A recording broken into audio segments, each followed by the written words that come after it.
UFC Fight Night. Ricky Simone song you dong, but more importantly, right now I'm sitting next to the co-main event, Mr. Caio Borralho. I know we've talked in the past. Another co-main event slot. The face-off got a little intense today.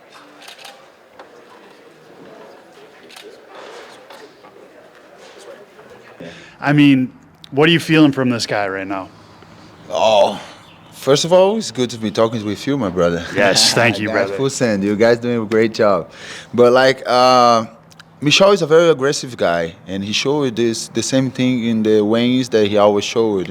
I think he's a little bit more pumped on this fight because he's the underdog and stuff. So he want to make it like a war. He's very aggressive. I think he's doing good, but as I said in the press, he just got the wrong guy, bro.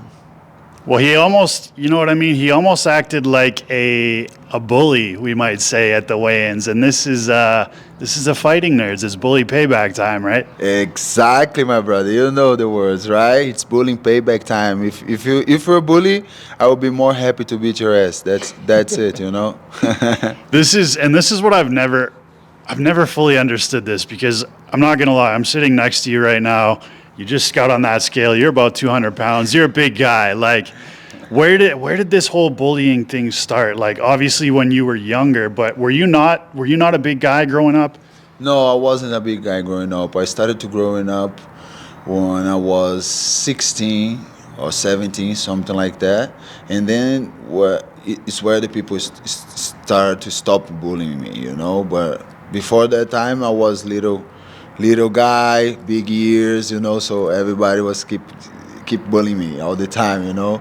But yeah, it's something that I took from my youth, you know, but it's not something that is always on my head right now. It's more like encouraging people that are suffering bullying, the nerds and stuff. So we just want to give them an encouraged message, you know, that I'm a nerd, I suffer bullying, and I overcome all of it, and I'm here in the top of the world beating the shit out of all these guys, you know, so that's it. Do you hold any grudges from what happened in your past? No, actually not. I overcome everything, you know. I went to the past and hugged the old Caio and said to him, it's okay, bro. You made me come here right now and be who I am, so no grudges.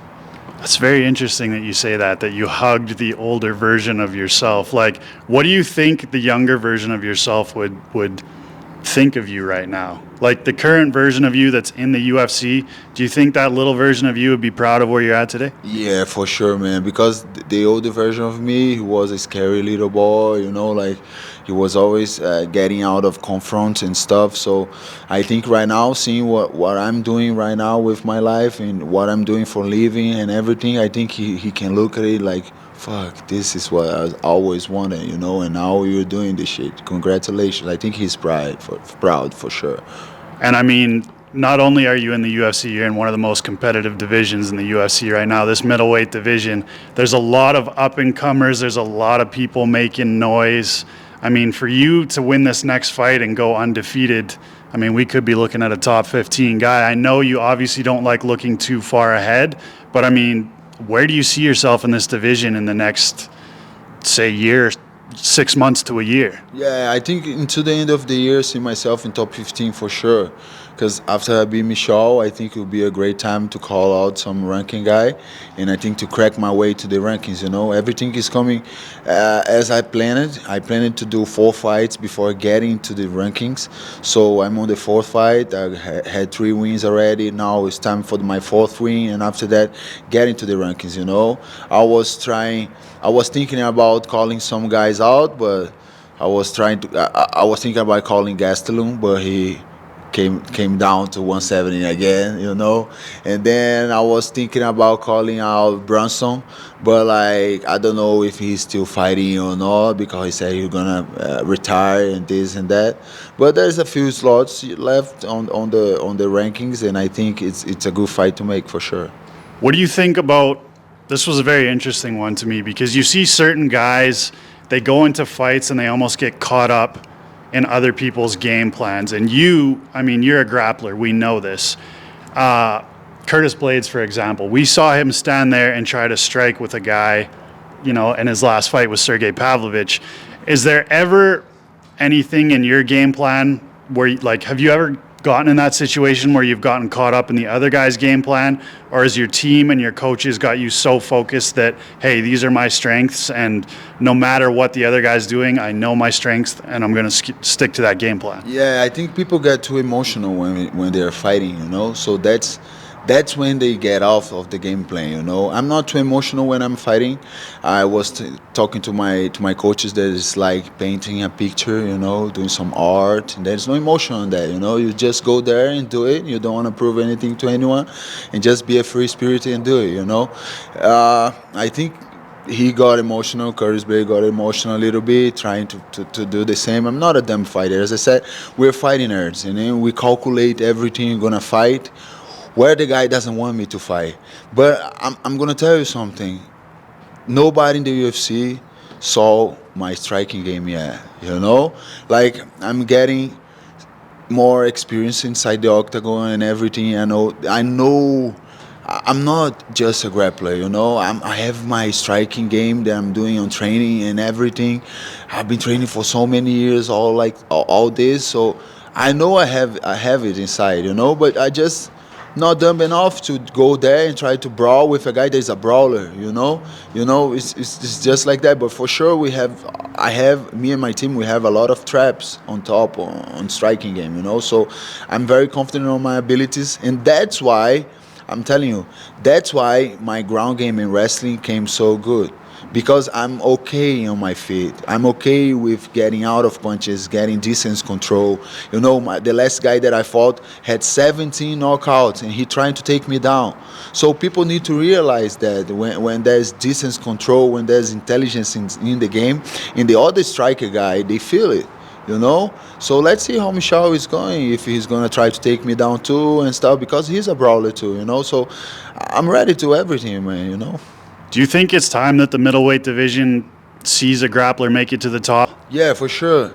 The problem with grapplers is if they are very good at jiu-jitsu, they don't funky train wrestling.